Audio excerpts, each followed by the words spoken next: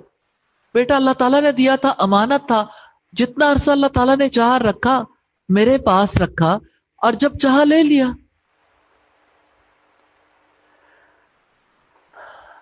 تو اللہ تعالیٰ ہی اولاد دیتا ہے، اللہ تعالیٰ ہی صحت دیتا ہے، اللہ تعالیٰ ہی رزق دیتا ہے، اور جب وہ چاہتا ہے واپس لے لیتا ہے. صحت، رزق، صلاحیتیں، قوتیں، مال، اولاد.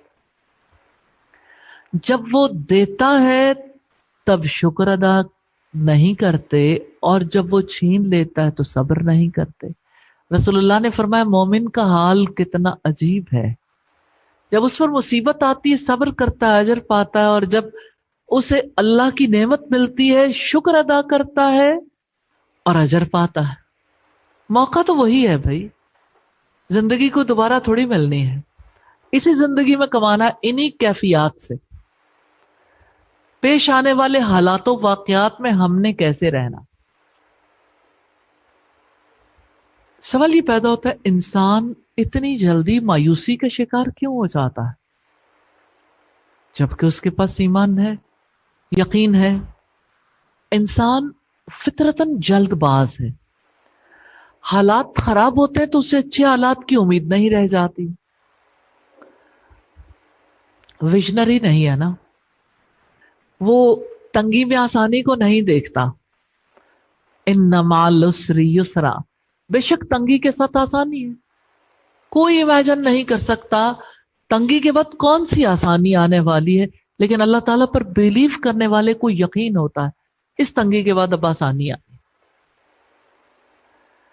تو انسان اپنے اوپر وہی حالات طاری کر لیتا ہے جو اس کے ماحول پر چھائے ہوئے ہوتے ہیں. نعمتیں چھن جاتی ہیں، اسے لگتا کبھی بھلائی نہیں آئے گی. تو انسان ماضی پر غور و فکر نہیں کرتا، مستقبل کی فکر نہیں کرتا، اس لیے مایوس ہو جاتا ہے. انسان اپنے پاس موجود چیزوں کو بھول جاتا ہے، جو پاس ہے نا اس کی طرف غور و فکر نہیں کرتا کہ اللہ تعالیٰ نے مجھے آنکھیں سلامت دے رکھی ہیں، میری زبان سلامت ہے، میرے کان سلامت، میرا دل سلامت، میرا ذہن سلامت ہے. تو جب کبھی ایک انسان ملی ہوئی چیز کو دیکھنے کی بجائے اس چیز کی طرف توجہ کرے جو نہیں ملی تو اس کی وجہ سے وہ ناشکرا ہو جاتا ہے اور نا امید ہو جاتا ہے. تو جب اپنے پاس موجود چیزوں کو انسان بھول جاتا ہے تو اسے کھوئی ہوئی چیز کا غم لاحق ہو جاتا ہے. انسان سمجھ لیتا ہے اس کا سب کچھ لٹ گیا، کچھ بھی نہیں رہ گیا. یہ سوچ اسے مایوس کر دیتی ہے. سوال یہ پیدا ہوتا ہے اس مایوسی سے کیسے بچیں؟ اللہ تعالیٰ کے انعامات کو یاد کریں، محسوس کریں. میری ذات پر اللہ تعالیٰ کے کیا کیا انعامات. کسی بھی کیفیت میں جب آپ اللہ تعالیٰ کے انعامات کو سوچیں گے آپ کی ذہنی رو بدل جائے گی. پھر دوسری بات یہ کہ اپنے آپ کو یقین دلائیں انعامات پر میرا حق نہیں تھا بلکہ یہ اللہ تعالیٰ کی رحمت تھے، میرا حق نہیں تھا. یہ چیز انسان کو مایوسی سے نکالتی ہے. وَلَئِنْ أَذَقْنَاهُ نَعْمَاءَ بَعْدَ ضَرَّاءٍ مَسَّتْهُ لَيَقُولَنَّ ذَهَبَ السَّيِّئَاتُ عَنِّي إِنَّهُ لَفَرِحٌ فَخُورٌ. اور یقیناً اگر ہم مصیبت کے بعد جو اسے پہنچی اسے نعمت کا مزہ چکھائیں تو یقیناً وہ ضرور کہے گا کہ ساری تکلیفیں مجھ سے دور ہو گئیں. بے شک وہ یقیناً بڑا پھولنے والا، بہت فخر کرنے والا ہے. مصائب کے بعد انعامات ملنے پر انسان کا رویہ کیسا ہوتا ہے؟ اب آپ دیکھیں مصیبتوں میں گھرا ہوا انسان ہے اور اللہ تعالیٰ اسے مصیبتوں سے نکال دیتے. اب وہ کیا کرتا ہے؟ اللہ تعالیٰ کہتے ہیں وہ ضرور کہے گا ساری تکلیفیں مجھ سے دور ہو گئیں. یعنی اگر شر اور مصیبت کے بعد آرام میسر آ جائے، بیماری کے بعد شفا نصیب ہو جائے، تنگی کے بعد آسانی مل جائے، خوف سے نجات مل جائے تو وہ خیال کرتا ہے مصیبت کا وقت ٹل گیا، اب دوبارہ کبھی نہیں آئے گا۔ وہ اتراتا ہے، اپنے آپ کو عزت والا سمجھتا ہے، دوسروں کو ذلیل سمجھتا ہے۔ خوشحالی کے نشے میں اسے یوں لگتا ہے یہ بھلائی ہمیشہ میرے پاس رہے گی۔ اتراہٹ یعنی نعمت پر اتراہٹ، یہ سب سے برا رویہ، مکروہ، قابل نفرت رویہ ہے۔ ایکسائٹمنٹ، آپ میں سے کتنے لوگ ہیں جو ایکسائٹمنٹ کا شکار ہوتے ہیں؟ اچانک کوئی بہت بڑی نعمت ملی، ایکسائٹمنٹ، سجدہ شکر کب ادا کریں گے؟ جو سجدے میں جاتا ہے اس کی ایکسائٹمنٹ تو ارتھ ہو جاتی ہے نا، زمین کے اندر چلی جاتی ہے۔ تو یہ جو ایکسائٹمنٹ ہے نا، انسان کو اتراہٹ میں مبتلا کرتی، بندہ اپنے رب کے آگے کبھی نہیں جھکتا۔ انہو لفرح فخور، بے شک وہ یقیناً بڑا پھولنے والا، بہت فخر کرنے والا، وہ اپنے نفس کی خواہشات کے مطابق ملنے پر خوش ہوتا ہے اور نعمتوں پر فخر اور تکبر کرتا ہے۔ یہی خود پسندی اسے دوسروں کو کمتر سمجھنے پر مجبور کرتی ہے۔ اتراہٹ دوسرے کی کمتری کی طرف دیکھتی ہے۔ انسان جب انعامات کو اللہ تعالیٰ کی طرف سے نہیں سمجھتا تو اتراہٹ میں مبتلا ہوتا ہے، دوسروں کو اپنے سے کم دیکھتا ہے، اکڑنے لگتا ہے، فخر میں مبتلا ہو جاتا ہے۔ سوال یہ پیدا ہوتا ہے اتراہٹ اور فخر سے کیسے بچیں؟ جیسے ہم نے دیکھا مایوسی سے کیسے بچیں، تو دو چیزیں ہم نے دیکھی نا مایوسی سے بچنے کے لیے، وہ کون سی ہیں؟ نمبر ایک، انعامات اللہ تعالیٰ کی رحمت ہے، اور نمبر دو، مجھے میری وجہ سے نہیں میرے رب نے عطا کی ہیں۔ اللہ تعالیٰ کی جانب منسوب کرنا ہی مایوسی سے بچاتا ہے۔ اتراہٹ اور فخر سے کیسے بچ سکتے ہیں؟ انسان جب یہ سمجھتا ہے کہ انعامات اللہ تعالیٰ کی جانب سے، جس نے دیا وہ واپس بھی لے سکتا، تو پھونک نکل جاتی ہے، کافی افاقہ ہو جاتا ہے۔ انسان جب یہ سمجھ لیتا ہے میرا کوئی حق نہیں تھا، اللہ تعالیٰ کی رحمت ہے، اس شعور کے ساتھ انسان فخر میں مبتلا ہونے سے بھی بچ سکتا ہے۔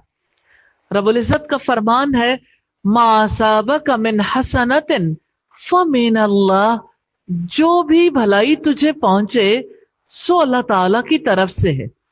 یہ سورہ النساء کی آیت نمبر 79 ہے۔ الا الذین صبروا وعملوا الصالحات اولئک لہم مغفرۃ واجر کبیر، مگر جن لوگوں نے صبر کیا اور نیکیاں کی، یہی لوگ ہیں جن کے لیے بخشش اور بڑا اجر ہے۔ کامل ایمان والوں کا تنگی اور خوشحالی میں کیا رویہ ہوتا ہے، اس کی وضاحت ہے اس آیت میں۔ کامل ایمان والے نہ تنگی میں مایوس ہوتے ہیں نہ خوشی میں اتراتے ہیں۔ تو آپ اپنے لیے بھی ارادہ کر لیں، نہ تنگی میں مایوس ہونا ہے نہ خوشحالی میں اترانا ہے، بلکہ ہر حال میں اللہ تعالیٰ سے ڈر کر رہنا ہے، راضی برضا رہنا ہے۔ ان اللہ وملائکتہ یصلون علی النبی یا